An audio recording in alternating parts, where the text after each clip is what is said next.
Hi, this is Balendu Pratap Singh. Class 10th के mathematics की एक और नई क्लास में आप सभी का स्वागत है।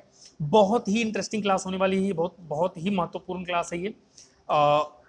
आप थोड़ा सा टाइम दीजिएगा, 10 मिनट 5 मिनट का टाइम दीजिएगा, फिर आपको क्लास में बहुत मजा आने वाला है। देखिए, अब तक हमने दो चर राशि वाले जो रैखिक समीकरण युग्म होते थे उनके हल पढ़े हैं आलेखीय विधि से। आलेखीय विधि से हमने हल पढ़े हैं, आलेखीय विधि से उनको हल करना जाना है। और हमें यह पता है कि दो चर राशि वाला जो रैखिक समीकरण होता है वो एक सरल रेखा बनाता है। तो अगर उसका युग्म होगा, उसका जोड़ा होगा, उसका युग्म होगा या फिर जोड़ा होगा तो क्या बनाएगा? सॉरी, ये चल नहीं रहा है, एक सेकेंड। ठीक है, तो अगर युग्म होगा, जोड़ा होगा, जैसे कि दो रैखिक समीकरण, दो चर राशि वाला रैखिक समीकरण में लिख देता हूं ऐसे ही एग्जांपल के तौर पे। जैसे हमने क्या होता था, 2x + 4y + 6 = 0 मान लो एक है 5x + 6y + 4 = 0, सपोज दैट। तो इससे आपको पता है इसका ग्राफ कैसा होगा, एक सरल रेखा होगा। इसका ग्राफ कैसा होगा, एक सरल रेखा होगा। ठीक है, तो दो सरल रेखाएं मिलकर जब हम आलेखीय विधि से हल करते थे तो हमें पता चलता था कि ये दो रेखाएं या तो एक दूसरे को ऐसे कट कर सकती हैं, या दोनों समांतर हो सकते हैं, या फिर दोनों का ओवरलैपिंग हो सकता है। कट करती थी तो हम कहते थे कि एक ही हल होगा, अद्वितीय, है ना। x और y का एक मान आएगा और वही अद्वितीय होगा, दूसरा कोई हल नहीं होगा। इसमें चूंकि आगे जाके कहीं कट नहीं कर रही है, पीछे कहीं कट नहीं कर रही है, तो इसका कोई भी हल नहीं होता था। और ये जो ओवरलैपिंग हो जाता था इसको हम लोग कहते थे कि अनंत हल होता है, बहुत सारे हल होते हैं, है ना। यही कहते थे कि बहुत सारे हल होते हैं, क्योंकि ये हर एक पॉइंट्स पे इनकी ओवरलैपिंग चल रही है। तो ये तब हम कह पाते थे कि एक हल होगा या फिर हल नहीं होगा या फिर अनंत हल होगा, जब हम इसका ग्राफ बनाते थे। आज की क्लास में हम सीखने वाले हैं बगैर ग्राफ के, केवल हम दो चर राशि वाले रैखिक समीकरण युग्म को देख के, ऐसे दो समीकरणों को देख के, केवल इनको देख के बता सकते हैं कि वो प्रतिच्छेदित करेंगे, कि समांतर होगा कि ओवरलैपिंग होगा। ठीक है, चलिए तो देखिए आगे। चलिए तो एक काम करते हैं, दो चर राशि वाले रैखिक समीकरण युग्म जो है, दो चर राशि वाले रैखिक समीकरण युग्म का जनरल फॉर्म लिख लेते हैं।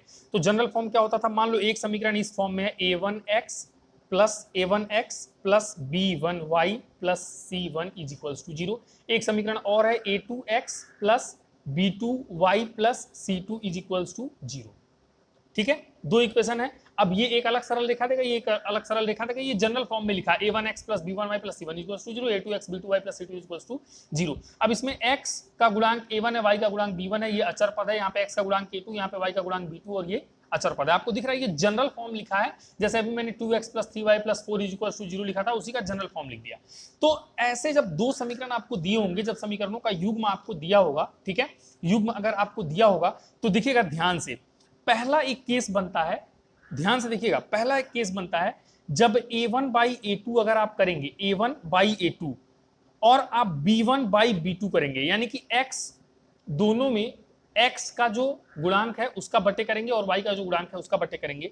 अगर ये दोनों आपस में बराबर नहीं होते हैं, सपोज दैट आपने ये निकाला a1/a2 और b1/b2 और ये दोनों आपस में बराबर नहीं, बराबर लिख के काटा मतलब बराबर नहीं है, तो आप समझ जाना कि पक्का है। अगर ऐसा है तो प्रतिच्छेदी रेखाएं हैं, प्रतिच्छेदी रेखाएं हैं, मतलब वो रेखाएं एक दूसरे को कट कर रही हैं, प्रतिच्छेदी रेखाएं।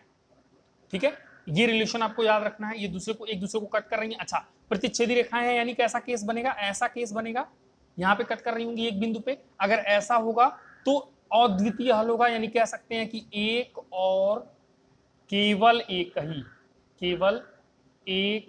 ही हल होगा। ये बता चुका हूं मैं, जब ऐसा केस बनेगा, प्रतिच्छेदी रेखाएं का मतलब ऐसा केस बनना, और ऐसा बनेगा तो एक और केवल एक ही हल होगा, ये मैं बता चुका हूं।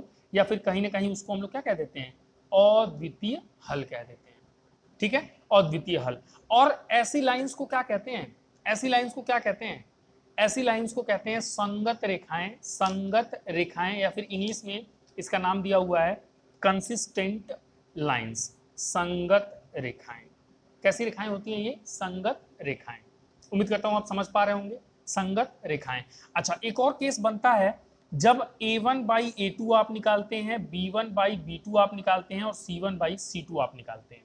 तो एक केस ऐसा बनता है c1/c2 कि ये तीनों आपस में बराबर होते हैं, a1/a2 = b1/b2 = c1/c2। अगर ऐसा है तो आप समझ जाना, अगर सब कुछ बराबर आ गया, रेशियो, अगर x का, y का और कांस्टेंट पद का, अचर पद का रेशियो, अनुपात बराबर आ गया, तो समझ जाना कि रेखाएं समपाती हैं। कैसी हैं, समपाती रेखाएं। आप तुरंत समझ जाना कि रेखाएं कैसी हैं, समपाती हैं, समपाती रेखाएं हैं। समपाती होने का मतलब कि एक रेखा ये है, इसी के ऊपर दूसरी रेखा हो जाए, है ना, समपाती। तो ये तो आपको पढ़ाया है मैंने कि इस केस में अनंत हल होता है, अनंत हल, अनंत हल, ये तो पढ़ाया मैंने, अनंत हल। और रेखाएं कैसी होती हैं? ऐसी रेखाओं को हम लोग कहते हैं कि एक दूसरे पे निर्भर हैं, आश्रित हैं, आश्रित हैं, या फिर इंग्लिश में कहते थे डिपेंडेंट हैं। ठीक है, उम्मीद करता हूं आप समझ पा रहे होंगे, ये भी बहुत आसान सा केस हो गया। और तीसरा, अगर सपोज दैट ऐसा हुआ कि a1/a2 बराबर हो गया b1/b2 के, लेकिन ये बराबर नहीं हुआ c1/c2 के, अगर ऐसा केस बना तो समझ जाना केवल x और y के जो गुणांक हैं उनका अनुपात बराबर हुआ, लेकिन अचर पद बराबर नहीं है, तो रेखाएं समांतर हैं। कैसी हैं? समांतर रेखाएं हैं, है ना, समांतर रेखाएं हैं। और जब समांतर होंगी तो ऐसा केस बनेगा, और ऐसे केस में आपको भी पता है कि कोई हल नहीं होता है, तो कोई हल नहीं होगा। ठीक है, कोई हल नहीं होगा। और निकाय कैसा हो जाता है? असंगत हो जाता है, ये भी मैं आपको बता चुका हूं। निकाय कैसा हो जाता है?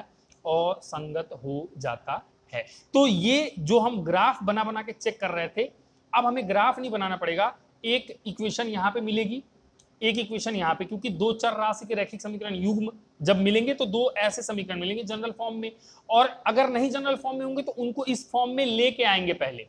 अगर जनरल फॉर्म में नहीं हुए, जैसे बराबर C1 हो, बराबर C2 हो, तो सबको लेफ्ट साइड में लाएंगे, राइट साइड जीरो करेंगे। पहला काम क्या करना होगा? इस फॉर्म में हमें समीकरण को लाना होगा, और फिर हमें ये चीजें चेक करनी होंगी कि a1/a2 b1/b2 के बराबर नहीं है, तो प्रतिच्छेदी रेखाएं हैं। प्रतिच्छेदी हैं तो आपको सब पता है कि एक और केवल एक ही हल होगा, अद्वितीय हल होगा, और संगत रेखाएं कहते हैं इनको।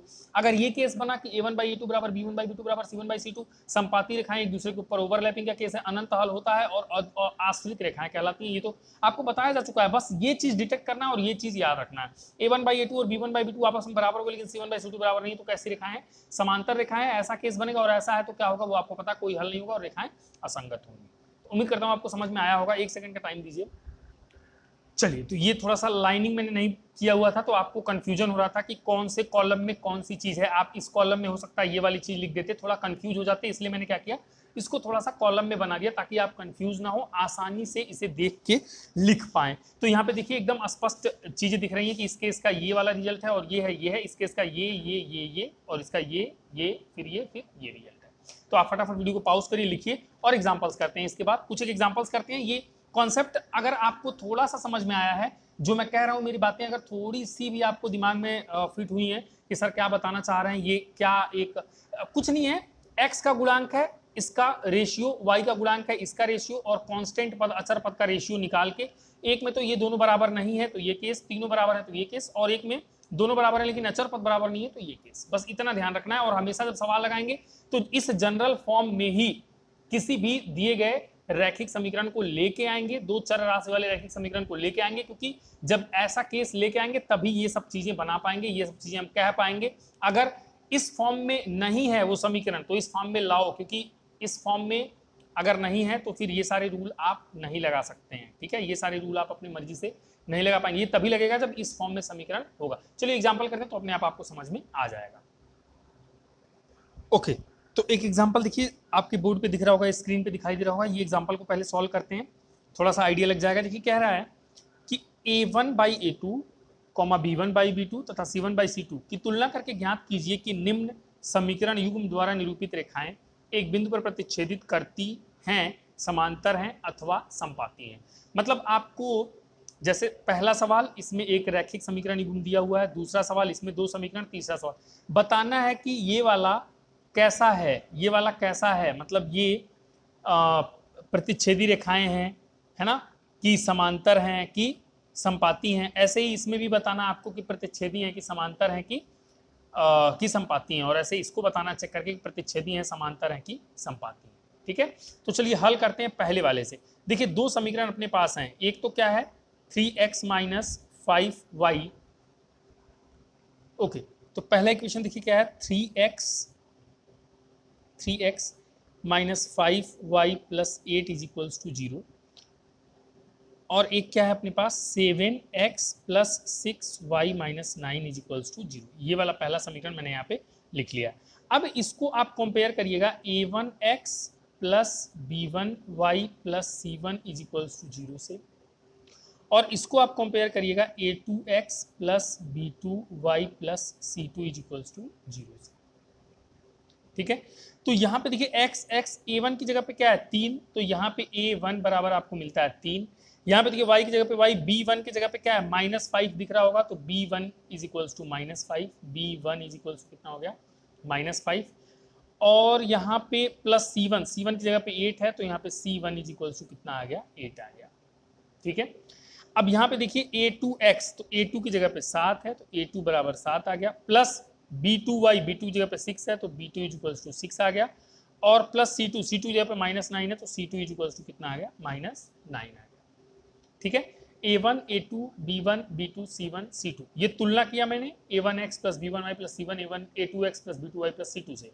अच्छा, ये चीज अभी मैं आपको लिख लिख के सिखा रहा हूँ, बाद में आपको ये लिखना नहीं है, ऐसे ही मन में मतलब लिखते ही कंपेयर करके a1 a2 a1 b1 c1 और a2 b2 c2 a2 b2 c2 अपने आप निकाल लेना है। ठीक है, चलिए तो एक काम करिए a1 बाई a2 निकालिए पहले, a1 by a2, a1 by a2 कैसे निकलेगा, a1 by a2 is equals to a1 की वैल्यू 3 है तो रखिए, बाई a2 की वैल्यू 7 है तो रखिए, निकल गया।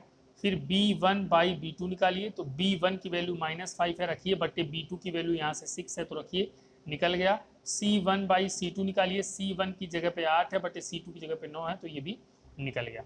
अब आप देख रहे हैं कि a1 by a2, a1 by a2, a1 by a2 ये बराबर नहीं है किसके, b1 बाई b2 के।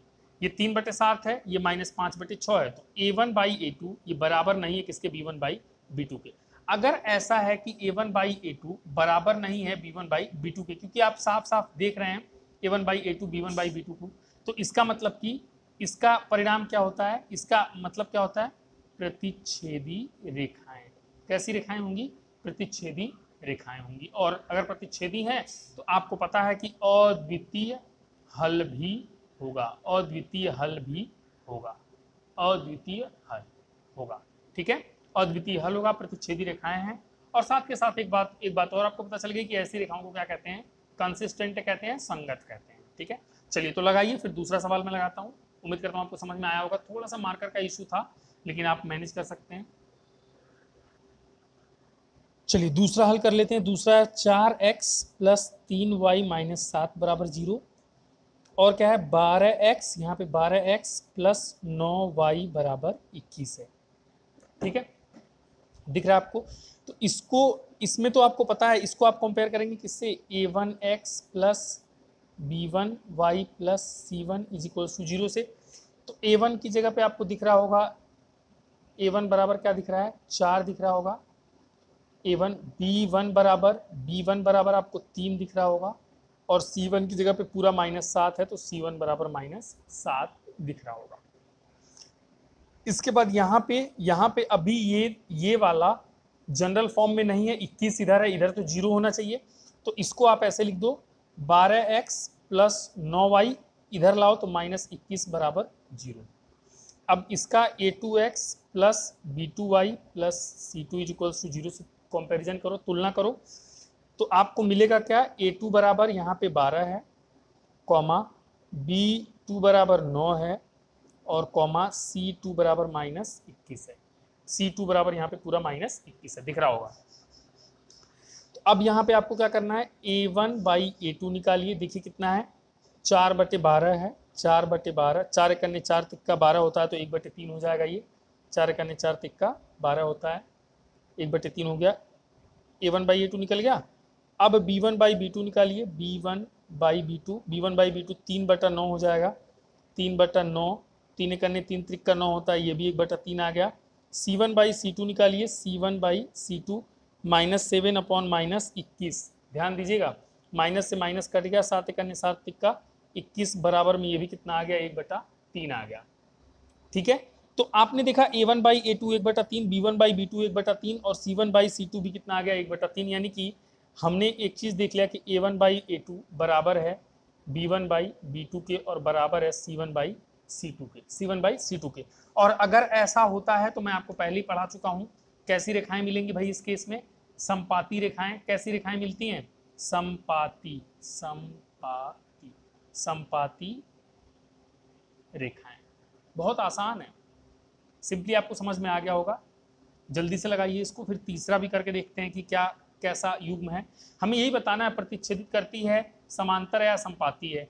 तो पहला हल हो गया है, दूसरा हल हो गया, तीसरा करेंगे। जल्दी से लिखो, मिटा के इसको मैं ये दोनों समीकरण यहाँ पे लिख के हल करूंगा। जल्दी से लगाओ इसे। चलिए तीसरा आपके सामने यहाँ पे लिखा हुआ है, तो इसका कंपेयर करेंगे a1x। अब देखो मैं डायरेक्टली कर रहा हूँ, बार बार लिखूंगा नहीं यहाँ पे।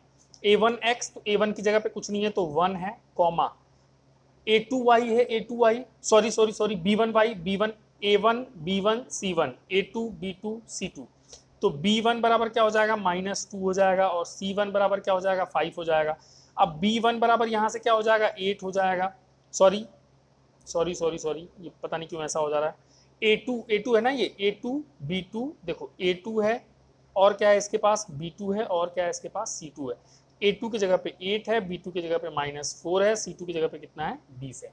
साफ साफ दिख रहा है भाई, बहुत आसान सवाल है, इसलिए मैं भी थोड़ा इजी मतलब ऐसे ही आराम से करा रहा हूँ, बहुत जोर दे के नहीं आपको समझा रहा हूँ। तो ये a1 a2 b1 b2 c1 c2 सब निकल चुके हैं, देख लिया आपने।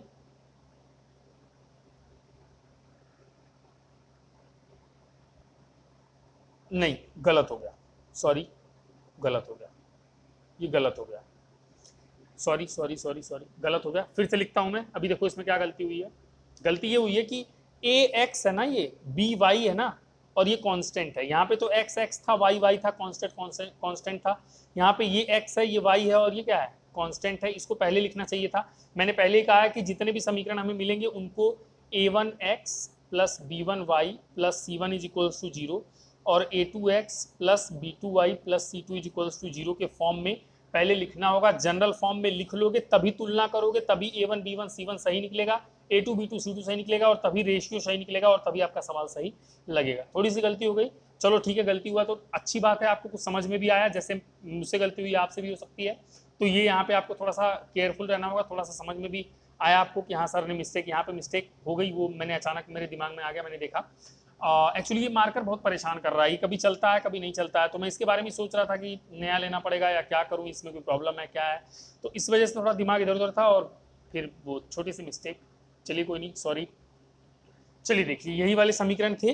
तो पहला वाला देखिए x minus 2y plus 5 is equals to 0 है, तो यहाँ पे a1x plus b1y plus c1 equals to 0, इससे तुलना करना है। तो x की जगह पे x है तो a1 की जगह पे कुछ नहीं है तो 1 आ गया, y की जगह पे y है, b1 की जगह पे कुछ नहीं है तो यहाँ पे -2 आ गया, और यहाँ पे c1 की जगह पे पूरा क्या आ गया, 5 आ गया। ठीक है, अब अगला है 8y minus 4x plus 20 is equals to 0, जबकि आपको पता है a2x plus b2y plus c2 equals to 0 होता है। x वाला पहले लिखते हैं तो इसको पहले लिख लीजिए -4x, 8y को फिर बाद में लिखिए प्लस 8y और प्लस 20 इज इक्वल्स टू 0। ये आपकी जिम्मेदारी है, आपको पहले x वाला लिखना है फिर y वाला फिर कांस्टेंट। ठीक है, a1x a2x या फिर a1x b1y c1 और a2x plus b2y plus c2, ये आपको कंपेयर करने के लिए। तो यहाँ पे भी अब a2x plus b2y plus c2 equals to 0 से कंपेयर करिए। x की जगह पे x आ गया तो a2 की जगह पे अब यहाँ पे देखो माइनस का 4 आ गया, y की जगह पे y है, b2 की जगह पे प्लस 8 है तो b2 की जगह पे 8 आ गया,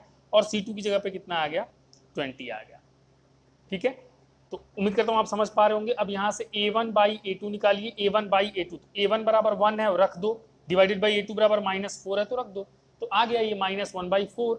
b1 बाई b2 निकालिए, b1 बाई b2 निकालिए, b1 बाई b2 कितना हो जाएगा, b1 बाई b2, तो b1 कितना है, -2 है, रख दिया, अपॉन b2 देखिए 8 लिखा हुआ है, 2 1 2 चौके 8 होता है, तो माइनस का 1/4 यहाँ भी आ गया, और c1 बाई c2 भी निकालिए, c1 कितना है 5 बटे c2 कितना है 20, 5 1 5 चौका 20, तो 1 बटा कितना आ गया, ये भी 4 आ गया, ये भी कितना आ गया, 1/4 आ गया। तो ध्यान दीजिएगा, बिल्कुल केयरफुल रहिएगा, बहुत ही छोटा सवाल है लेकिन बहुत ही छोटी सी मिस्टेक भी आपसे हो सकती है और फिर मामला गड़बड़ा सकता है। कैसे, ध्यान से देखिए, यहाँ पे a1 बाई a2 कितना है -1/4 और b1 बाई b2 कितना है -1/4, तो ये दोनों आपस में बराबर हैं कि नहीं है, बराबर हैं, तो बराबर लिख दो b1 बाई b2 के, और बराबर देखना c1 बाई c2 1/4, लेकिन यहाँ माइनस साइन है और यहाँ भी माइनस साइन है, यहाँ माइनस साइन नहीं है, तो ये बराबर नहीं है किसके, c1 बाई c2 के। ये केस बन रहा है, और अगर ये केस बनेगा तो रेखाएं कैसी होती हैं आप सभी को पता है, ये आखिरी केस था जब रेखाएं कैसी होती थी, समांतर। कैसी होती थी, समांतर। समांतर है ना, समांतर रेखाएं होती थी, ये आपको बता चुका हूं समांतर रेखाएं। और समांतर रेखाओं में कोई हल नहीं होता है, और साथ के साथ ऐसे सिस्टम को क्या कहते हैं, असंगत भी कहते हैं। तो उम्मीद करता हूं ये आपको समझ में आया होगा। सवाल अब आप लगा सकते हैं, इसको फटाफट लगाइए जल्दी से। चलिए तो इसको कंप्लीट करिए, फिर आगे चलते हैं और एग्जांपल करते हैं। देखिए ये अच्छा एग्जांपल था, क्यों, क्योंकि यहाँ पे x वाला और y वाला इधर उधर था, तो पहले आपको x लिखना है, फिर y लिखना है, फिर कांस्टेंट पद लिखना है, फिर आपको तुलना करनी है, और यहाँ पे बहुत केयरफुली एनालाइज करना है। ये माइनस साइन था, ये माइनस था, तो दोनों बराबर थे, लेकिन ये माइनस साइन ना होने की वजह से बराबर नहीं था, तो a1/a2 b1/b2 के बराबर है, लेकिन ये बराबर नहीं है किसके, c1/c2 के। और ये कंडीशन होती है जब रेखाएं कैसी होती है, समांतर। और आप सवाल में जाके झांक के एक बार देखें तो उसमें पूछा था कि बस आपको चेक करना था कि रेखाएं प्रतिच्छेदी हैं कि समांतर हैं कि संपाती हैं, तो ये वाली रेखा समांतर है। ठीक है, हल करो आप जल्दी से, एक और एग्जांपल करें। चलिए एक और वैरायटी ऑफ एग्जांपल्स देखिए, थोड़ा अलग है ये पर अच्छा है, बढ़िया सवाल है। थोड़ा सा चेंज हो गया सवाल में, इसलिए मैं लेके आया हूं। मैं मेरा हर एक एग्जांपल एक नया कॉन्सेप्ट लेके आता है, इसलिए ये एग्जांपल पिछले वाले से अलग है, तो ध्यान से देखिएगा। अब देखिए क्या रहा, रेखाओं, एक रेखा ये दिया है और एक रेखा ये दिया है, दो रेखा दे दिया, के अद्वितीय हल हैं, तो के का मान ज्ञात कीजिए। अब ये पहले ही आपको बता दिया कि अद्वितीय हल हैं। अद्वितीय हल हैं तो यानी प्रतिच्छेदी रेखाएं होंगी, किसी एक बिंदु पर कट कर रही होंगी, तभी ऐसे केस में क्या होता है, अद्वितीय हल होता है। अद्वितीय हल होता है। और अगर स्टूडेंट्स आपको थोड़ा सा भी याद हो तो अद्वितीय हल प्रतिच्छेदी रेखाएं, और इसकी कंडीशन क्या होती है, इसकी कंडीशन होती है कि a1/a2 कभी भी बराबर नहीं होता है b1/b2 के। अगर आपको याद हो तो एक काम करिए, पहले तो ये 2x प्लस ky बराबर 1 को जनरल फॉर्म में ले आइए, तो आप लिखेंगे 2x plus ky minus 1 is equals to 0। इसकी तुलना a1x plus b1y plus c1 is equals to 0 से करिए।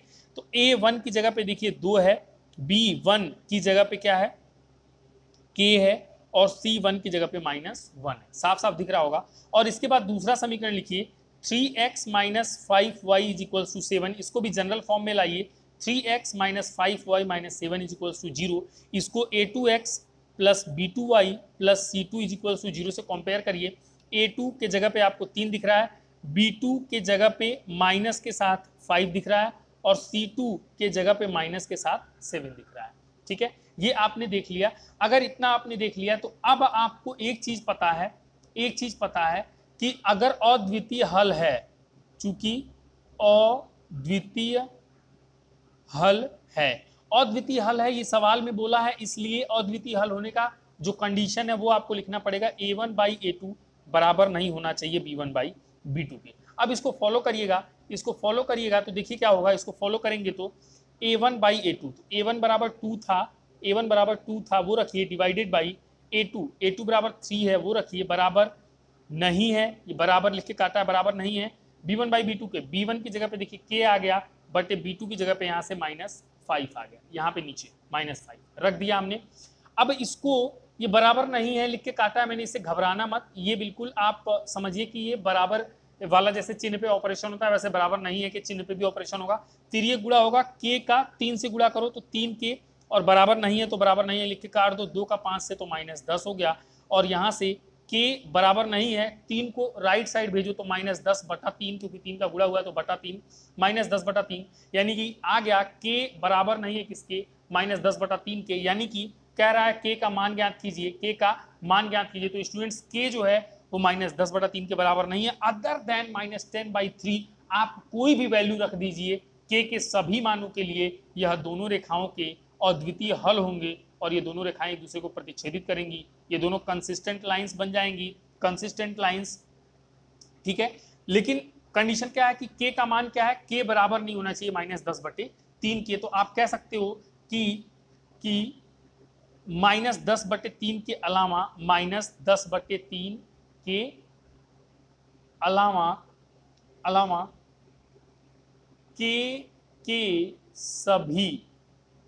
के सभी वास्तविक मानों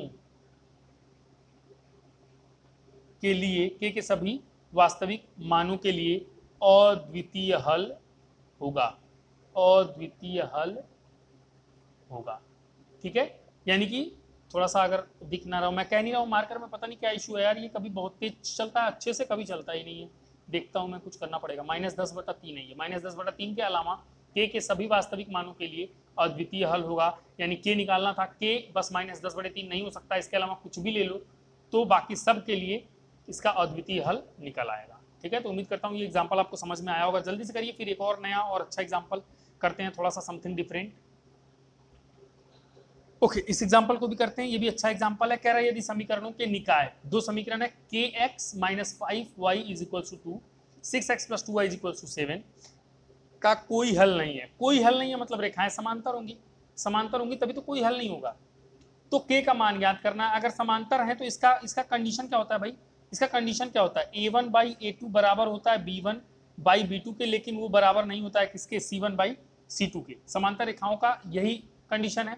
अगर ये कंडीशन फॉलो कराएंगे तभी रेखाएं समांतर होंगी। तो ये समांतर कह दिया है कि हैं, तो ये कंडीशन हम फॉलो कराएंगे। और कैसे, पहले तो समीकरण को लिखना पड़ेगा, kx - 5y = 2 है, तो इसको पहले जनरल फॉर्म में लाइए, kx - 5y, 2 को इधर लाइए, -2 = 0, क्योंकि राइट साइड में हमेशा 0 होता है। अब कंपेयर करिए a1x + b1y + c1 = 0 से। a1 की जगह पे यहाँ पे देखिएगा k है, b1 की जगह पे -5 दिख रहा होगा और c1 की जगह पे -2 दिख रहा होगा। अब दूसरा वाला समीकरण लिखिएगा, 6x + 2y = 7, जनरल फॉर्म में लाइए, 6x + 2y - 7 = 0, राइट साइड में 0 लेके जाना है। अब इसका a2x + b2y + c2 = 0 से कंपैरिजन करिए। a2 कितना आ गया, यहाँ पे 6 आ गया, b2 कितना आ गया, 2 आ गया, और c2 कितना आ गया, -7 आ गया। दिख रहा होगा आप सभी को, c2 कितना आ गया, -7 आ गया, है ना। अब एक काम करिए, इस वाले कंडीशन को फॉलो कराइए। चूंकि आपको पता है, चूंकि कोई हल नहीं है, कोई हल नहीं है, इसलिए कोई हल नहीं है तो क्या होगा, a1/a2 बराबर होगा b1/b2 के, और बराबर नहीं होगा c1/c2 के। ये आपको पता चल गया है ना, ये आपको पता चल गया। तो अब यहां से इसको थोड़ा सा और आगे बढ़ाइए, सबकी वैल्यूज को रखिए। तो a1 बराबर k है, तो रख दीजिए k/a2 बराबर 6 है, नीचे यहाँ से रखिए, बराबर b1 की जगह पे -5 है, डिवाइडेड बाई b2 की जगह पे 2 है, नॉट इक्वल्स टू c1/c2, तो c1 की जगह पे -2 है, डिवाइडेड बाई c2 की जगह पे -7 है। ओके, अब हमें किसकी वैल्यू निकालनी है, k की वैल्यू निकालनी है। तो स्टूडेंट्स देखिएगा, तीन रिलेशन लाइन से दिख रहे हैं, हमें k चाहिए। एक काम करिए, तीनों आपस में बराबर है, ये इसके बराबर है, ये इसके बराबर है, यूं कहो, सॉरी, ये इसके बराबर है और ये इसके बराबर नहीं है, या फिर ये इसके बराबर नहीं है। कुल मिलाकर इसमें कितने रिलेशन है, देखना, ये दोनों एक दूसरे के बराबर हैं, ये दोनों एक दूसरे के बराबर नहीं है, और इसका तुलना करोगे तो ये भी दोनों एक दूसरे के बराबर नहीं है। हमें तो k का मान निकालना है, तो एक काम करते हैं, इन दोनों रिलेशन को आगे प्रोसीड करा देते हैं, यानी कि k/6 बराबर -5/2, k/6 बराबर -5/2, इन दोनों रिलेशन को आगे प्रोसीड कराते हैं। तिर्यक गुणा कर लेते हैं, तिर्यक गुणा कर लेते हैं। ये देखो, तिर्यक गुणा 2 का k से गुणा होगा तो 2k बराबर 6×5 = 30 हो गया। यहाँ से k बराबर कितना हो जाएगा, -30/2, तो k बराबर माइनस का कितना हो जाएगा, 15 हो जाएगा। भाग दे देना, k बराबर -15 हो जाएगा। लो, आ गया आंसर, k का मान निकालना था, k का मान आ गया -15। उम्मीद करता हूँ आपको समझ में आया होगा। इसमें इंटरेस्टिंग बात ये थी कि यहाँ पे ये चूंकि रिलेशन था, ये नॉट इक्वल्स टू है ना, तो नॉट इक्वल्स टू -2/-7। अब नॉट इक्वल्स टू है, k का मान निकालना है, चूंकि अपने पास एक ऑप्शन है बराबर वाला, तो बराबर वाले का इन दोनों का आपस में कंपैरिजन करके हम k का मान निकाल ले रहे हैं। बाकी हमें और भी रिलेशन, इसका इससे है कि बराबर नहीं है, इसका इससे है कि बराबर नहीं है, वो हमें लिखने के या उससे कोई कंक्लूजन निकालने की जरूरत नहीं है। एक रिलेशन पकड़ो, इससे k का मान निकल रहा है तो निकालो और आगे बढ़ो। ठीक है, चलिए सॉल्व करिए, फिर और आगे चलते हैं। ओके, एक और बेस्ट एग्जांपल आपके सामने लेके आया हूं, बहुत ही बढ़िया एग्जांपल है। देखिए इसको भी देखिए। कह रहा है k के किस मान के लिए निम्नलिखित समीकरण का अनंत हल होगा। ये एक समीकरण है, एक समीकरण ये है, पूरा आपको दिख रहा है। तो कह रहा है कि युग्म का अनंत हल, अनंत हल होने का मतलब क्या है, अनंत हल होने का मतलब कि रेखाएं कैसी हैं, ओवरलैपिंग वाली हैं। ओवरलैपिंग का केस कब होता है भाई, ओवरलैपिंग वाली केस कब होता है, अनंत हल कब होता है। इसका कंडीशन क्या होता है, a1/a2 बराबर b1/b2 के होता है और बराबर c1/c2 के होता है। ये कंडीशन लगानी है। ये लगाने के पहले a1 b1 c1 a2 b2 c2 निकालते हैं। तो एक तो ये इक्वेशन लिखो, 2x + 3y = 4, इसका a1 = 4। अभी देखो, इसको जनरल फॉर्म में ले आओ, ये समीकरण लिख के जनरल फॉर्म में ले आओ, तो 2x + 3y - 4 = 0, ऐसे लिख सकते हैं आप इसको, कोई दिक्कत नहीं है ना। अब इसका कंपेयर करिए, a1x plus b1y plus c1 is equals to 0। a1 की जगह पे 2 दिख रहा होगा, b1 की जगह पे 3 दिख रहा होगा, c1 की जगह पे -4 दिख रहा होगा। ठीक है, मान के चलता हूँ सबको दिखाई दे रहा है भाई। इसके बाद ये समीकरण लिखिए, k प्लस 2 ये एक ही में है, into x plus 6y is equals to 3k plus 2। कुल मिला के ये कॉन्स्टेंट है, एक ही में है। इसको भी जनरल फॉर्म में लाओ तो लिखो k plus 2 into x plus 6y, और इस पूरे को लेफ्ट साइड में लाओ तो -3k प्लस 2। ब्रैकेट साथ में है, ब्रैकेट साथ में लिए पूरा इसको लेफ्ट साइड में लाया हूँ तो 3k plus 2 is equals to कितना आ गया, 0 आ गया। ठीक है, इसका भी कंपेरिजन करो, a2x plus b2y plus c2 is equals to 0 से, c2 इज इक्वल्स टू 0 से कंपेयर करोगे तो क्या आएगा, a2 कितना दिख रहा होगा, x को छोड़ दो बाकी सब a2 है, तो यानी कि a2 बराबर आ गया k प्लस 2 दिख रहा होगा, और b2 बराबर y को छोड़ दो बाकी सब b2 है, तो b2 बराबर आ गया 6, b2 ये b2 है, b2 बराबर आ गया 6, और c2 बराबर ये पूरा जो दिख रहा है वो सब c2 है, माइनस का ब्रैकेट में 3k प्लस 2 है ना, ये c2 आ गया। अब आपको पता है कि रैखिक समीकरण को अनंत हल, तो चूंकि आपको पता है अनंत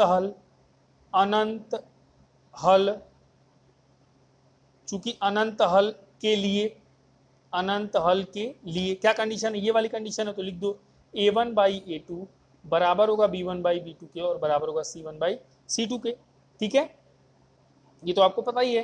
तो अब एक काम करिए, आप वैल्यूज को रखिए और फिर आप k का मान निकालिए। कह रहा है k के किस मान के लिए, तो k का मान निकाला, पहले तो वैल्यूज को रखिए। वैल्यूज यहाँ से रखिए, a1 कितना है 2 है, डिवाइडेड बाई a2 कितना है, यहाँ पे देखना ध्यान से, ब्रैकेट में k प्लस 2 लिखा हुआ है, इज इक्वल्स टू b1 कितना है यहाँ पे 3 है, डिवाइडेड बाई b2 कितना है 6 है, और इज इक्वल्स टू c1 कितना है -4 है, डिवाइडेड बाई c2 कितना है, c2 था माइनस का ब्रैकेट में 3k प्लस 2 था। ठीक है, अब यहाँ पे देखिएगा ये दोनों आपस में बराबर हैं, ये दोनों आपस में बराबर हैं, और ये भी आपस में कैसे हैं, बराबर हैं। ये तीन रिलेशन को शो कर रहा है यहाँ पे। ठीक है, ये तीन रिलेशन को शो कर रहा है। अब आपकी मर्जी है, आप किन्हीं भी दो रिलेशंस को ले लो और k का मान हल करके आप निकाल सकते हो। मतलब आप चाहो तो इन दोनों रिलेशंस को लो, हल करो, k का मान निकालो। आप चाहो तो इन दोनों रिलेशंस को अलग लिखो, हल करो, k का मान निकालो, निकल जाएगा। आप चाहो तो इन दोनों रिलेशंस को लो, एक साथ तिर्यक गुणा करो, हल करो, k का मान निकालो, निकल जाएगा। और मेरा विश्वास करो, हर एक केस में k का मान एक ही आएगा। एक बार k का मान जो आ गया, हर बार तीनों में k का मान वही आएगा, पक्का 100%। आप करके देखना अगर आपके पास टाइम है। अदरवाइज मुझे ये आसान लग रहा है, मैं इन दोनों को अलग लिख रहा हूँ और इनका कंपेयर करके मैं k का मान निकाल रहा हूँ। तो 2 अपॉन ये हो गया 2 डिवाइडेड बाई k प्लस 2 लिखा हुआ है, k plus 2 is equals to 3/6 लिखा हुआ है। इसका मैं करूँगा क्रॉस मल्टीप्लाई, 6 दूना हो गया 12 बराबर 12 बराबर 3 से गुणा करना है, किसमें, k प्लस 2 है ब्रैकेट में, उससे। अब यहाँ पे थोड़ा आगे चलते हैं, यहाँ पे मेरे पास जगह है, मैं यहीं पे बना दे रहा हूँ। तो 12 बराबर हो गया 3 में, देखिएगा यहाँ पे नीचे देखिएगा 3 में k से गुणा होगा तो 3k प्लस 3 में 2 से गुणा होगा 2 से, तो 3 दूना कितना हो गया, 6 हो गया। ठीक है, यहाँ से 3k इज इक्वल्स टू कितना आ गया, 12 - 6 आ गया। 3k इज इक्वल्स टू 12 में 6 गया 6, k इज इक्वल्स टू 6/3, 3 करने 3 दूना 6 होता है, तो k इज इक्वल्स टू कितना आ गया, 2 आ गया। k इज इक्वल्स टू कितना आ गया, 2 आ गया। k इज इक्वल्स टू 2 आ गया सॉल्व करने के बाद, यानी कि k के किस मान के लिए निम्नलिखित समीकरण युग्म का अनंत हल होगा, तो k बराबर 2 के लिए इन दोनों समीकरण युग्म का k बराबर यहाँ पे 2 रख दो, यहाँ पे भी 2 रख दो, तो इन दोनों समीकरण युग्म का अनंत हल होगा। यही निकालना था, यही हमने निकाल भी दिया। ये अलग था और एग्जाम्पल से, क्यों, क्योंकि यहाँ पे इंटरेस्टिंग ये था कि 3 रिलेशन बन रहे थे। बहुत सारे बच्चे कंफ्यूज करते कि सर 3 रिलेशन है, अब क्या करेंगे, इसका कैसे तिर्यक गुणा करें। कोई तो यहाँ भी करता, यहाँ भी तीर मार के गुणा करना शुरू कर देता। नहीं, ये गलत बात है। यहाँ पे क्रॉस मल्टीप्लाई करके आप गुणा कर लो, यहाँ पे क्रॉस मल्टीप्लाई करके कहाँ कहाँ गुणा करोगे, ऐसा नहीं है। आप या तो इन दोनों को बराबर देखो, या इन दोनों को बराबर देखो, या फिर इसको और इसको आपस में कैसा देखो, बराबर देखो। ये 3 रिलेशन को शो कर रहा है, या तो ये दोनों बराबर, या तो ये और ये बराबर, या तो ये और ये बराबर। ये 3 रिलेशंस को शो कर रहा है। मैंने ये आसान समझा, इसको लिख के यहाँ पे k का मान निकाल लिया। तो उम्मीद करता हूँ ये भी आपको समझ में आया होगा और अच्छा भी लगा होगा। बहुत ही बढ़िया क्वेश्चन था ये, तो इसको सॉल्व करिए। अभी भी एक सवाल और बचा है, उसको भी मैं करवाऊंगा। आज खत्म करना है इस चैप्टर को भाई, और एक चैप्टर और खत्म करूंगा मैं, चाहे भले 1 घंटा हो जाए। ओके, तो एक और एग्जाम्पल आपके सामने लेके आया हूँ मैं। ये भी एग्जाम्पल में कुछ सीखने को मिलेगा। ये उन चारों से अलग है, एग्जाम्पल नंबर 5 उन चारों से अलग है। मैं पहले कह चुका हूँ, मेरे जितने भी एग्जाम्पल्स आएंगे वो समथिंग डिफरेंट होते हैं, ठीक है।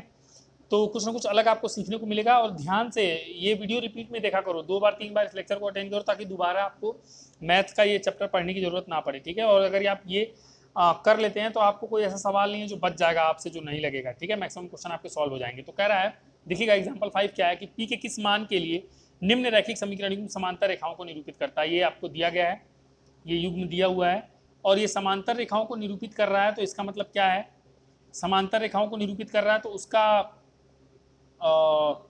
उसका समांतर रेखाओं के लिए क्या होता है, उस कंडीशन क्या होती है, समांतर रेखाओं के लिए कंडीशन क्या होती है, a1/a2 बराबर b1/b2 not equals to c1/c2। समांतर रेखाओं के लिए कंडीशन क्या होती है भाई, a1/a2 बराबर होता है b1/b2 के, और वो बराबर नहीं होता है c1/c2 के। अगर ये भी बराबर हो जाता है तो संगत रेखाएं हो जाती हैं। सबसे पहले तो आप a1, a2, b1, b2 ये सब निकालिए, फिर बाकी बाद में आप उन कंडीशंस को लिखिएगा, तो फिर आपका काम हो जाएगा, ठीक है। तो पहले आप देखिए -x plus p y minus 1 is equal to 0, general form में लिखा हुआ है, कंपेयर कर लीजिए। a1x plus b1y plus c1 is equal to 0। ध्यान से देखिएगा, मजा आने वाला है। x रहने दीजिए, a1 की जगह पे क्या है, माइनस है तो -1 है, a1 की जगह पे क्या है -1 कॉमा y से y, b1 की जगह पे प्लस p है तो लिख दीजिए b1 बराबर p कॉमा c1 की जगह पे सबको दिख रहा है -1, ठीक है। एक तो ये आ गया। आगे ये समीकरण अपने पास px minus y minus 1 is equal to 0, ये भी जनरल फॉर्म में है। कंपेयर करिए a2x plus b2y plus c2 is equal to 0 से। x को भूल जाइए, तो a2 की जगह पे p है, a2 बराबर क्या आ गया, p आ गया, कॉमा y, तो b2 की जगह पे कितना आ गया -1, और c2 की जगह पे भी वापस से कितना आ गया -1। आप सभी को दिख रहा होगा, ठीक है। अब चूंकि रेखाएं कैसी हैं, p के किस मान के लिए निम्नलिखित समांतर रेखाओं को, तो समांतर रेखाओं के लिए क्या कंडीशन फॉलो करानी होती है, a1/a2 बराबर होता है b1/b2 के, but not is equal to c1/c2 होता है। तो बस इसको फॉलो कराइए। a1 की जगह पे -1 है तो रखिए -1 अपॉन a2 की जगह पे p है तो यहाँ से रखिए बराबर b1 की जगह पे p है तो रखिए डिवाइडेड बाई b2 की जगह पे -1 है उसको रखिए, नॉट इक्वल्स टू c1 -1 है अपॉन c2 कितना है -1 है, ठीक है। हमको क्या निकालना है, p निकालना है। तो यहाँ पे 3 रिलेशन है, इसका इससे है, इसका इससे है, और इसका इससे भी है, लेकिन हमें तो p निकालना है। तो नॉट इक्वल्स टू वाला हम क्यों लें, नॉट इक्वल्स टू लेके हम क्यों उलझें, इक्वल्स टू वाला जब रिलेशन है अपने पास, तो इन दोनों को एक जगह लिख के और इनको सॉल्व करके p का मान निकालते हैं।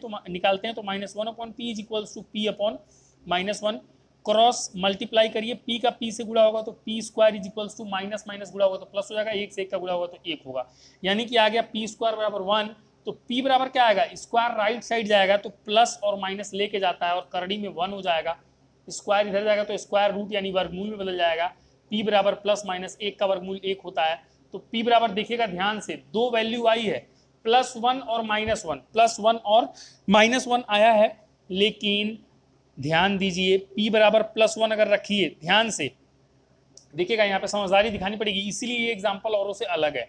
p बराबर +-1 आ गया तो 2 वैल्यूज मिल गई। तुम कहोगे सर +1 पे भी सही है, -1 पे भी नहीं, -1 पे सही है कि नहीं है, +1 पे सही है कि नहीं, पहले चेक करो। देखो यहाँ पे इस रिलेशन को देखो, -1 अपॉन p, p की जगह पे +1 ले रहे हैं, p की जगह पे +1 ले रहे हैं तो +1 बराबर ध्यान दीजिएगा, p की जगह पे +1 ले रहे हैं तो +1 अपॉन, यहाँ पे पहले से -1 था, और नॉट इक्वल्स टू -1 अपॉन -1। तो देखिएगा प्लस माइनस, ये -1 हो गया बराबर प्लस माइनस, तो -1 बचा, और not equals to minus cut गया तो यहाँ पे क्या बचा, 1 बचा।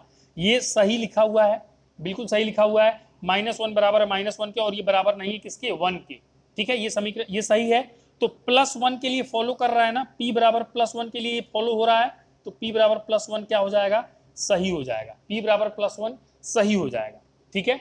एक काम करिए, जल्दी से इसको लिखिए, ये वाला पार्ट मैं इरेज करके दिखाऊंगा कि p बराबर -1 सही है कि नहीं है। जल्दी से लिखिए आप। चलिए, उम्मीद करता हूं आपने लिख लिया होगा। अब देखिए इस वाले इक्वेशन में, इस वाले रिलेशन में p बराबर -1 फिट करिए, तो -1 अपॉन p की जगह पे -1 बराबर p की जगह पे -1 upon -1 not is equals to, वहां देखिएगा -1 अपॉन -1 लिखा हुआ है, ये लिख दिया मैंने। अब ये देखिए माइनस माइनस खत्म, तो 1 बराबर माइनस खत्म, 1 हो गया, और बराबर नहीं है किसके, माइनस खत्म, फिर से 1, तो 1 और 1 बराबर है, लेकिन फिर से यहाँ भी 1 है, यहाँ भी 1 है, और ये कह रहा है कि बराबर नहीं है। भाई ये भी एक और ये कह रहा है कि बराबर ही नहीं है, जबकि ये बराबर है। तो यानी कि p बराबर जो -1 है वो इस रिलेशन को सेटिस्फाई नहीं कर रहा है। ये तो सरासर गलत हो गया। अगर गलत हो गया तो p बराबर -1 भी क्या हो गया, गलत हो गया। तो केवल एक उत्तर होगा, एक आंसर होगा। आंसर क्या होगा, इसलिए p बराबर 1 आंसर होगा। उम्मीद करता हूं आप समझ पा रहे होंगे। p बराबर 1 जब हमने रखा, p बराबर -1 रखा इस रिलेशन में, तो हमने ये रख के चेक किया और हम देख रहे हैं कि -1 बराबर -1 और वो बराबर नहीं 1 के। बिल्कुल सही बात है, सेटिस्फाई हो रहा है। तो p बराबर +1 सही है। जबकि जब हमने -1 रखा, देखिएगा यहाँ पे -1 और वही -1 जब यहाँ पुट करना शुरू किया, रखना शुरू किया, तो -1 में दिख रहे हैं कि एक रिलेशन है जो सेटिस्फाई नहीं हो पा रहा है, गलत हो जा रहा है। तो p बराबर -1 भी गलत हो जाएगा।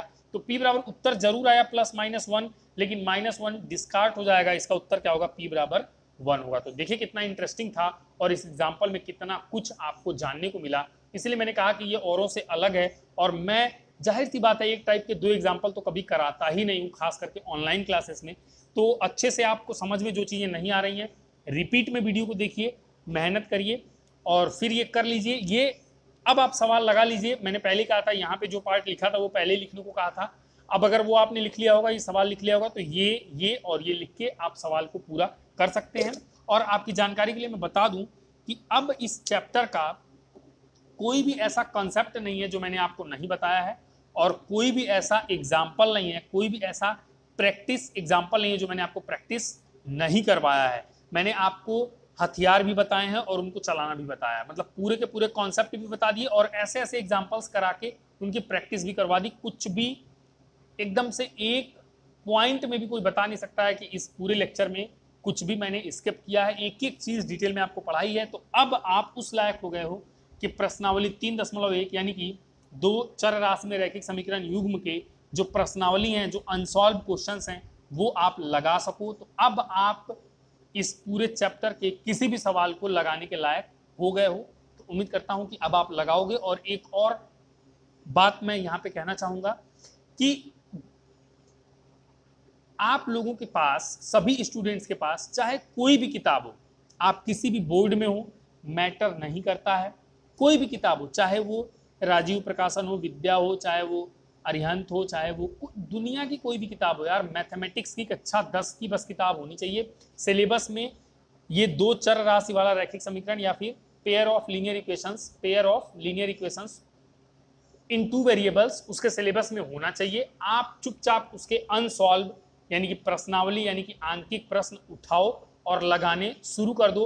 अगर आपने इस पूरे चैप्टर का मेरा जो भी 4-5 लेक्चर अब तक हुआ है वो देखा है, तो अब आपसे वो सवाल धड़ाधड़ लगेंगे। कुछ एक सवाल हलवा लगेगा और जो कठिन सवाल होगा उस पर भी आप दिमाग लगाओगे तो वो भी उड़ा दोगे, उसकी गारंटी है। और जिन बच्चों के पास किताब नहीं है, वो खरीद नहीं पा रहे हैं, जो फाइनेंशियली वीक हैं, उनको तकलीफ है, बुक नहीं है, सर कहाँ से करें, मिल नहीं रहा है, पैसा नहीं है, लॉकडाउन है, ये है वो है, उनके लिए भी बहाना नहीं चलेगा। मैं अभी यहाँ पे आपके स्क्रीन पे एक किताब का पूरा प्रश्नावली का क्वेश्चन दिखा दूंगा, तो आप उसको पॉज करके आप चाहें तो वो सवाल लिख लें। देखिए, या तो पैसा हो या तो मेहनत हो। मैं पहले ही कह चुका हूँ, पैसा होगा, किताब होगी तो आपको मेहनत नहीं करना पड़ता। अब नहीं है तो आपको मेहनत करना पड़ेगा। आपके स्क्रीन पे वो क्वेश्चंस दिखेंगे, वो क्वेश्चंस आप वहाँ से उठाइए, अपने कॉपी में लिखिए और उनको हल करके आप देखिए कि आपसे हो रहे हैं कि नहीं हो रहे हैं। जिन बच्चों के पास मेरा व्हाट्सएप नंबर है वो प्लीज़ सवाल लगा के मुझे भेजें, तभी मैं आगे पढ़ाऊँगा। नहीं भेजेंगे, नहीं मेहनत करेंगे, नहीं पढ़ाऊँगा। जिनके पास नहीं, वो टेलीग्राम पे जुड़ जाएँ। नंबर नहीं है मेरा जिनके पास, वो टेलीग्राम पे बालेंदु प्रताप सिंह चैनल पे आके जुड़ जाएं। वहाँ पे जैसे ही वो आ जाते हैं, मैं वहाँ पे चैट बॉक्स ओपन कर दूंगा, या फिर टेलीग्राम पे मैं अपना चैनल का वो चैट बॉक्स ओपन कर दूंगा और वहाँ पे वो मुझसे बातचीत कर सकते हैं, सवाल पूछ सकते हैं, अपनी दिक्कतें बता सकते हैं। मैं वहाँ पे उनको पर्सनली भी हेल्प कर सकता हूँ। तो आप टेलीग्राम पे बालेंदु प्रताप सिंह चैनल वहाँ पे मिल जाएगा आपको, आप आके वहाँ पे ज्वाइन हो जाइए। चलिए, तो इसको रफ करके मैं आपको सवाल दिखा देता हूँ, कौन सी प्रश्नावली आपको करनी है। ओके, तो ये देखिए स्क्रीन पे आपके प्रश्नावली 3.1 यहाँ पे दिख रहा होगा। पहला सवाल, दूसरा सवाल, तीसरा सवाल, चौथा, पांचवा, छठवां। वीडियो को पॉज करिएगा, साफ साफ आपको दिख रहा होगा। ये नीचे वाला अगर नहीं दिख रहा है तो मैं पढ़ दे रहा हूँ। 2x - y + 3 है, ये 3x - 5y + 1 है। बाकी सब मैं उम्मीद करता हूँ आप देख पा रहे होंगे। फटाफट से इसको पॉज करिए, इसका स्क्रीनशॉट ले लीजिए। स्क्रीनशॉट लेके आप बाद में इस सवाल को लिखते रहिएगा या फिर पढ़ पढ़ के लगाते रहिएगा। आपके फ़ोन में ये स्क्रीनशॉट ले लीजिए, स्क्रीन की फ़ोटो खींच लीजिए। चलिए आगे और भी सवाल हैं, ये तो 6 आपको करने ही करने हैं, और भी ये दिखाता हूँ। चलिए देखिएगा, यहाँ पे कुछ एक सवाल और आपको दिख रहे होंगे। 7वां सवाल, 8वां, 9वां, 10वां, 11वां। ठीक है, 11वां ये हो गया। 11वां तक साफ साफ आपको दिख रहा होगा। फिर यहाँ पे 15वां क्वेश्चन दिख रहा होगा, 16वां क्वेश्चन, 17वां और 18वां भी आपको पूरा साफ साफ दिखाई दे रहा है। तो इसका भी स्क्रीनशॉट ले लीजिए, इसका भी स्क्रीनशॉट ले लीजिए। इतने सवाल और आपको लगाने हैं, अभी और भी हैं नीचे। 12वां के बाद 13वां होगा, 14वां होगा, 18वां के बाद 19, 20, 21, 22, वो सब आपको मिलेगा। पहले इसका स्क्रीन ले लीजिए। ये देखिए आराम से आपको साफ साफ सब दिखाई दे रहा है। मस्त स्क्रीनशॉट लीजिए, आपको लगाना है। चलिए ये रहा आगे का सवाल। 11 नंबर के बाद ये 12 नंबर यहाँ पे देखिए साफ साफ दिख रहा है। 13, 14, ऊपर 15, 16, 17 गया, 18 भी गया, वो आपको दिख गया होगा। पिछले वाले स्क्रीनशॉट आपने लिया होगा तो पिछले वाले उसमें दिखाया मैंने स्क्रीन पे। ठीक है, उसके बाद 18वां लिख ही लिया था आपने, वहां से आपको दिख ही रहा होगा उसमें। अब 19 नंबर, 20 नंबर, 21 नंबर और 22 नंबर ये आप फटाफट यहाँ से लिखिए। ये 22 के 22 सवाल आपको लगाने हैं और घबराइएगा नहीं। ये देखिए आपको आंसर्स भी यहाँ पे दिया गया है, पहला, दूसरा, तीसरा, चौथा, 5वां, 6वां, यहाँ पे 8वां, 12वां, आगे देखिए 9वां, 7वां। 22 के 22 आंसर नीचे देखिए, 22 संख्याएं 40 व 48 हैं, दिख रहा होगा 22 नंबर पे। ये पूरे के पूरे सभी क्वेश्चंस के आंसर भी आपको यहाँ पे दिए हुए हैं, पूरा स्पष्ट है। ये लीजिए, अब इसका स्क्रीनशॉट लीजिए। चलिए इसका स्क्रीनशॉट लीजिए या फिर वीडियो को पॉज करके आप लिखिएगा। स्क्रीनशॉट ले लीजिए, आप लिखते रहिएगा। ये सारे 22 के 22 सवाल आपको लगा के मुझे भेजने हैं। आपको दिखाना है कि हाँ सर, हमें आपके पढ़ाने से समझ में आता है, हम आपसे पढ़ते हैं, मेहनत करते हैं और हमारे लिए बेनिफिशियल हो रहा है, हमें कुछ सीखने को मिल रहा है, हम सवाल लगा पा रहे हैं। चलिए तो अब चलते हैं आगे। चलिए भाई, तो अभी आगे चलते हैं। ये मत सोचिएगा कि क्लास खत्म हो गई, और आगे चलते हैं। कुछ बच्चे मुझसे कह रहे थे कि सर मैथ्स में बहुत दिक्कत हो रही है, ऐसा लग रहा है कि हम लोग पीछे हो जा रहे हैं, लॉकडाउन चल रहा है, पढ़ नहीं पा रहे हैं, मतलब कोई पढ़ा नहीं रहा है, सिलेबस पीछे हो जाएगा, कोर्स पीछे हो जाएगा। अब मैं देखता हूँ कि कितना पढ़ रहे हैं, कितना सवाल लगा रहे हैं और कितना रिस्पॉन्स मुझे वो दे रहे हैं। अब पता चलेगा, ठीक है, यहाँ से पता चलेगा। अभी रुकना नहीं है, अभी आगे बढ़ना है, अभी हम लोगों को और आगे जाना है। देखिएगा, और आगे जाना है, और भी सवाल करने हैं। अब पहले चीजों को समझिए, थोड़ा सा और आगे चलते हैं। मुझे चाहिए भाई रिस्पॉन्स, चाहे आपको 2 घंटा लगे, 3 घंटा लगे, मुझे चाहे पढ़ाने में 1-1.5 घंटा 2 घंटा लग जा रहा है, मैं मेहनत कर रहा हूं, तो आप क्यों नहीं करोगे? और आप नहीं करोगे तो मैं छोड़ दूंगा पढ़ाना, सीधी बात है। अब देखता हूं कौन कितना करता है, हल करके दिखाता है, नहीं दिखाता है, पढ़ रहा है कि नहीं पढ़ रहा है। बाकी बातें सभी लोग करना जानते हैं, काम करना कौन जानता है, बस वो मुझे देखना है। और ये भी पता चल जाएगा कि लाइफ में आप कुछ करने के लायक हो कि नहीं हो। ठीक है, चलिए तो आगे चलते हैं। देखिए, हम रैखिक समीकरणों के युग्म पढ़ रहे थे, यही चैप्टर का नाम भी था। तो जो रैखिक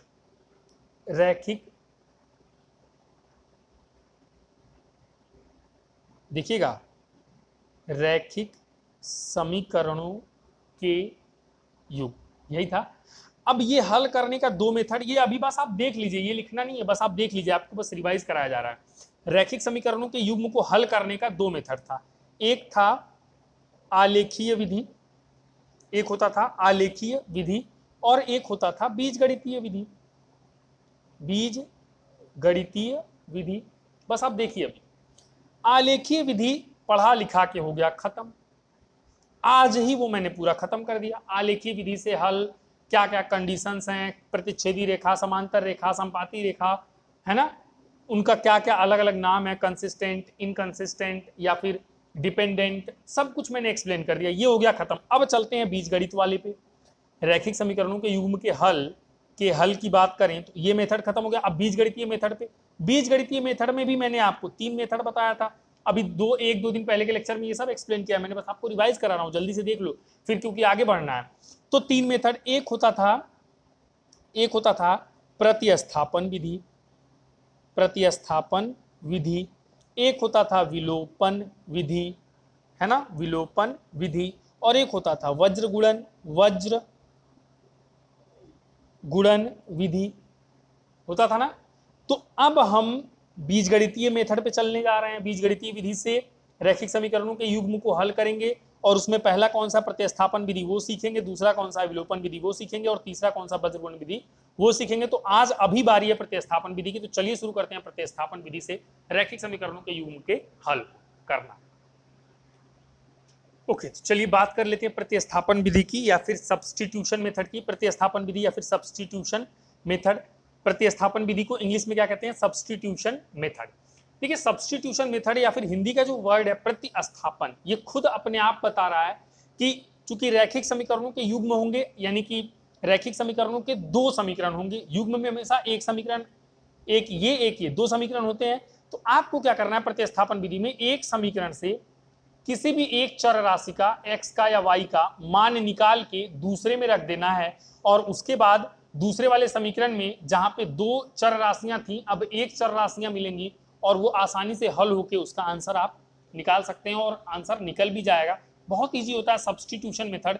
जो मैंने कहा अगर वो आपको समझ में नहीं आया, एक बार और रिवाइज करता हूं कि दो समीकरण होंगे, किसी भी एक समीकरण को आप चुनिए, उसमें से एक चर राशि का मान निकाल के दूसरे में रख दीजिए। चूंकि यहां से निकाल के यहां रख रहे हैं तो प्रतिस्थापित कर रहे हैं, इसीलिए इस विधि का नाम है प्रतिस्थापन विधि। और इसमें जैसे ही आप रखेंगे अब दो चर राशि से एक चर राशि वाला रैखिक समीकरण हो जाएगा और एक चर राशि का अगर समीकरण मिलेगा तो आसानी से उसको हल करके आंसर हम लोग निकाल सकते हैं। चलिए इसको एक एग्जांपल से समझते हैं। और वैसे सब्स्टिट्यूशन मेथड का अभी हल आप देखेंगे तो आप कहेंगे कि ये तो हमने कक्षा 9 में 8 में भी किया हुआ है, तो आपके लिए बहुत ईजी है। मैं एक दो एग्जाम्पल कराता हूँ, बाकी आपको पूरा सवाल लगाना है, आप लगा के आइएगा घर से। तो एक काम करिए, देखिएगा एक एग्जाम्पल मैं करवाता हूं।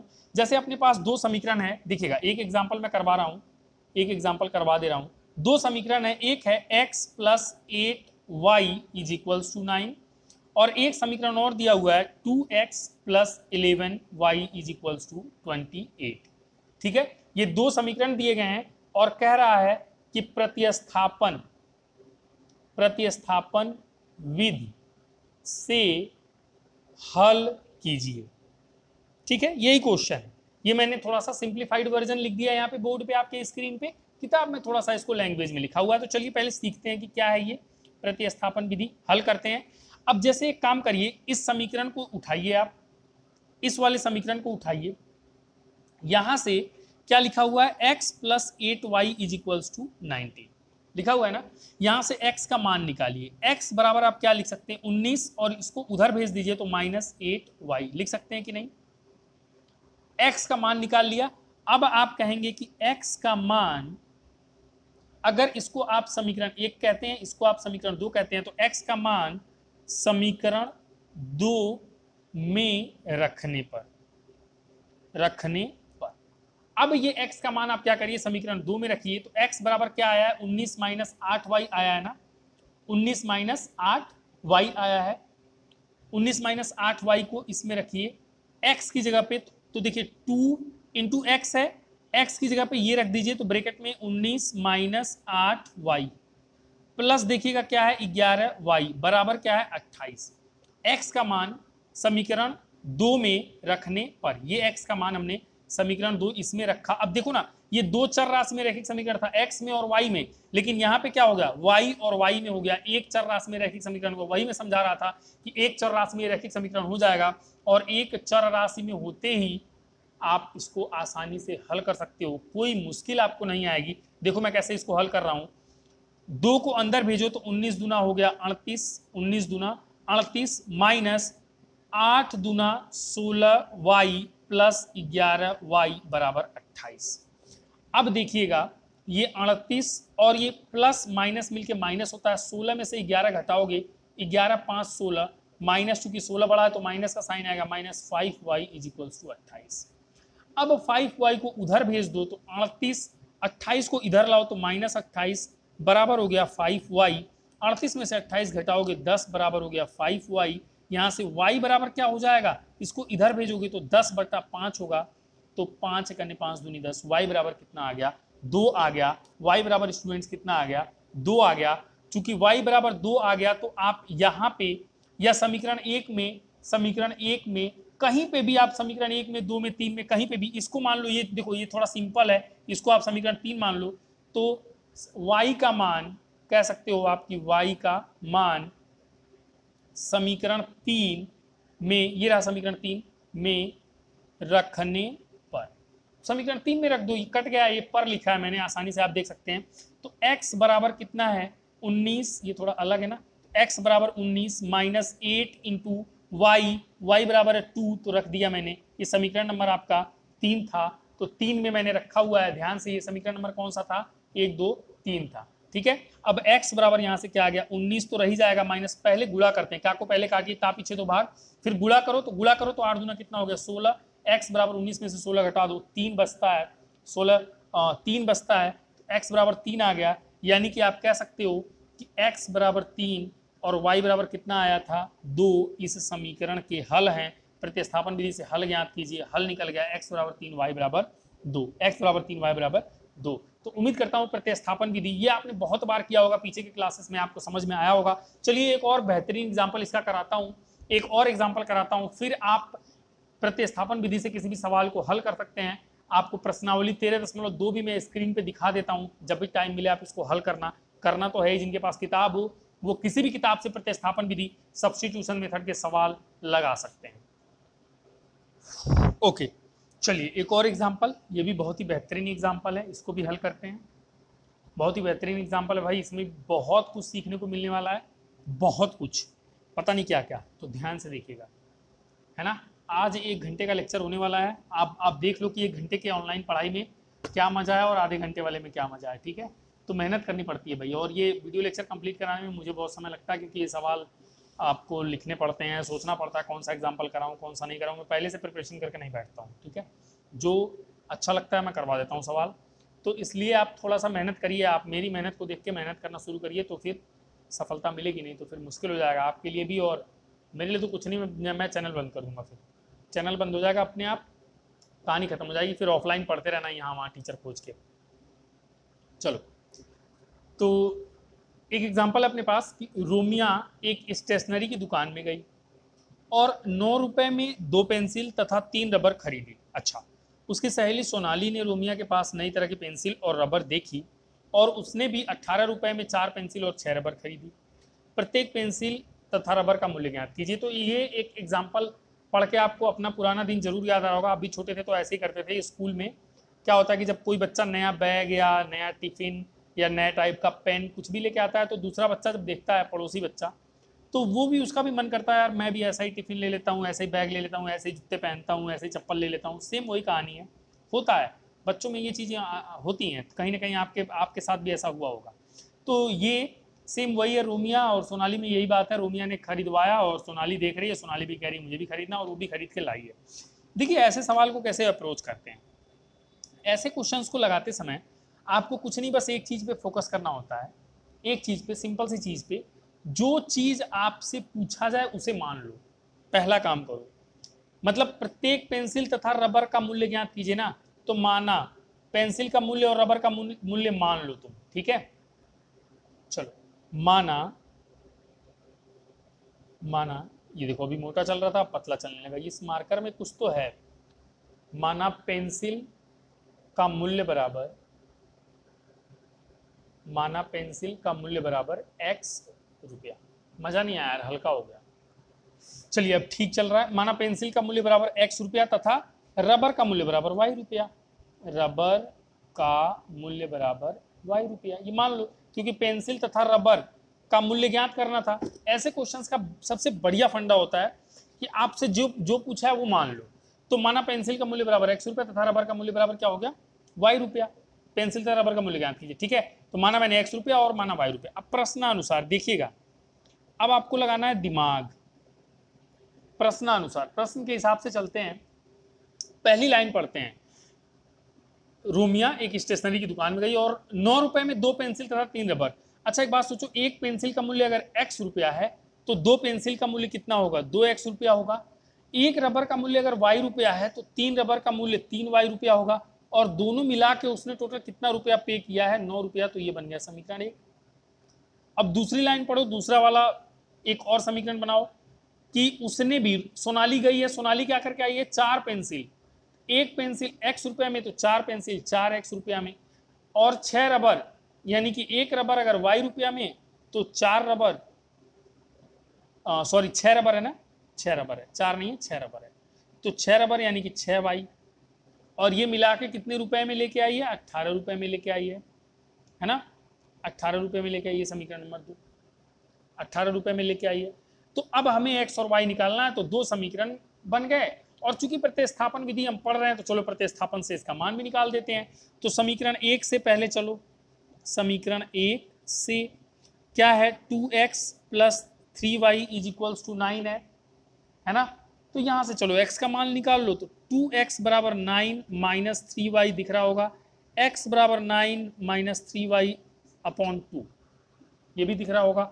अब x का मान यहाँ पे लिख लेना, x का मान समीकरण 2 में रखने पर, ठीक है, मैं रख रहा हूँ डायरेक्टली 4 इंटू एक्स की जगह पे ये आ गया 9 minus 3y upon 2 plus 6y is equals to 18। चलिए इसको आगे ले चलते हैं, 2 एक अन्य 2 दूना कितना हो जाएगा 4, 2 से अंदर गुणा तो 2 9 18 माइनस 2 तिक्का 6y प्लस 6y बराबर 18, 6y से 6y प्लस और माइनस होने की वजह से कट गया, ये तो 18 बराबर 18 आ गया।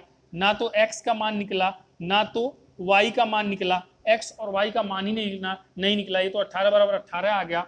ऐसा क्यों हुआ, ऐसा क्यों हुआ स्टूडेंट्स, ऐसा इसलिए हुआ कि x और y के किसी भी मान के लिए, x और y के किसी भी मान के लिए, किसी भी नहीं लेकिन अनंत मान के लिए, अनगिनत मान के लिए ये और ये समीकरण सेटिस्फाई हो जाएंगे। एक्चुअली जब ये दोनों बराबर आ गए हैं, 18 बराबर 18 आ गया है, तो यानी इसका मतलब ये है कि y का कोई एक विशिष्ट मान हम नहीं प्राप्त कर सकते हैं, y का कोई एक विशेष मान y बराबर 5, y बराबर 6, y बराबर 7 ये हमें नहीं मिला, हम प्राप्त ही नहीं कर सकते हैं। इसलिए हमें एक बात समझ में आती है कि y का अगर विशिष्ट मान नहीं मिलेगा तो x का भी विशिष्ट मान नहीं मिलेगा, यानी कि हम पेंसिल का और रबर का कोई अद्वितीय मूल्य नहीं निकाल पाएंगे, अद्वितीय मूल्य नहीं निकाल पाएंगे, यानी उसके अनंत हल होंगे। एक से अधिक x और y के ऐसे मान मिलेंगे जहां पे ये समीकरण सेटिस्फाई हो जाएगा, एक से अधिक मान। ऐसा इसलिए हो रहा है बच्चों क्योंकि अगर आप ध्यान दोगे तो समीकरण 1 और 2 अलग अलग हैं ही नहीं, ये एक ही समीकरण है। अगर समीकरण 1 में 2 से गुणा कर दो, देखो समीकरण 1 में 2 से गुणा कर दो, समीकरण 1 में 2 से गुणा करते ही क्या हो जाएगा, ध्यान दीजिएगा, समीकरण 1 में 2 से गुणा करते ही क्या हो जाएगा, 2 दूना 4x, 2 दूना 4x और धन में कितना हो जाएगा, धन में 2 तिक्का 6y बराबर में कितना हो जाएगा, 2 9 18, और यही तो आपका समीकरण 2 है, 4x धन 6y बराबर 18। 1 और 2 एक ही समीकरण है, इसीलिए हल होकर दो अलग अलग मान नहीं आए हैं। यानी आप कह सकते हो कि y का हमें कोई विशिष्ट मान नहीं मिल रहा है, इसलिए x का भी कोई विशिष्ट मान नहीं मिलेगा, यानी कि इनका कोई अद्वितीय हल नहीं होगा। x और y के एक से अधिक मानों के लिए यह दोनों समीकरण सेटिस्फाई हो जाएगा, दोनों नहीं बल्कि एक ही समीकरण है। और कह सकते हो कि x का अलग अलग मान, पेंसिल का अलग अलग मूल्य और रबर के अलग अलग मूल्य पे ये दोनों समीकरण को सेटिस्फाई किया जा सकता है। इसीलिए ऐसा हुआ, तो इसलिए मैं ये एग्जाम्पल कराया क्योंकि इसमें आपको बहुत ज़्यादा इन्फॉर्मेशन देनी थी। ये एक बहुत ही बेहतरीन इन्फॉर्मेटिव एग्जाम्पल्स था। इसमें एक चीज़ और देखो ना, इसके अनंत हल होंगे, ये यहाँ से भी आप देख सकते हो ना, यहाँ पे आपको शायद दिखाई दे रहा होगा। चलो एक काम करो, पहले इसको लगाओ, आप ये लगा लो जल्दी से, सवाल को लगाओ, और लगाने के बाद आप लगा लो, 1 मिनट का टाइम देता हूँ, 1 मिनट का नहीं सॉरी 10-5 सेकंड का टाइम देता हूँ, आप लगाओ, फिर इसको मिटा के यहीं पे मैं दिखाता हूँ आपको कि ऐसा क्यों हुआ, एक और स्पेशल लॉजिक। चलिए तो वो लॉजिक यहाँ पे डेवलप कर लेते हैं, वो लॉजिक लगाते हैं जल्दी से, है ना, वो लॉजिक लगाते हैं। देखिए क्या है, अभी थोड़ी देर पहले हमने a1/a2 और b1/b2 c1/c2 में रिलेशन पढ़ा है ना। यहाँ पे देखना, यहाँ पे ध्यान से देखो, ये इसको पहले ले जाओ जनरल फॉर्म में, तो ये 2x plus 3y minus 9 is equals to 0 हो जाएगा, और ये 4x plus 6y minus 18 is equals to 0 हो जाएगा। ये a1/a2 करोगे तो क्या होगा, 2/4, b1/b2 करोगे तो क्या होगा, 3/6, और c1/c2 करोगे तो क्या होगा, -9/-18। 2 एक अन्य 2 दूनी 4, ये 1/2 आ गया, 3 एक अन्य 3 दूनी 6, ये भी 1/2, माइनस से माइनस कैंसिल, ये -18 था, 9 एक अन्य 9 दूना 18, ये भी 1/2।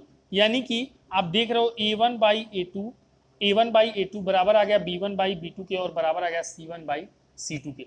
ऐसा केस कब होता है भाई, ऐसा केस कब होता है, जब रेखाएं कैसी होती हैं, जब रेखाएं एक दूसरे के ऊपर ओवरलैप करती हैं, एक के ऊपर दूसरी आ जाती हैं, और ये कैसा केस होता है भाई, इसमें ये डिपेंडेंट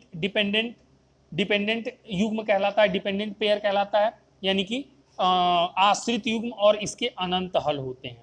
क्या होता है? अनंत हल होते हैं। तो यहां से भी हमें पता चल रहा है कि अनंत हल होंगे, और वहां पे तो 18 बराबर 18 आ गया, y का कुछ मान ही नहीं मिला, तो x का कहां से मिलेगा? वहां से भी हमें पता चल गया कि अनंत हल मिलेंगे।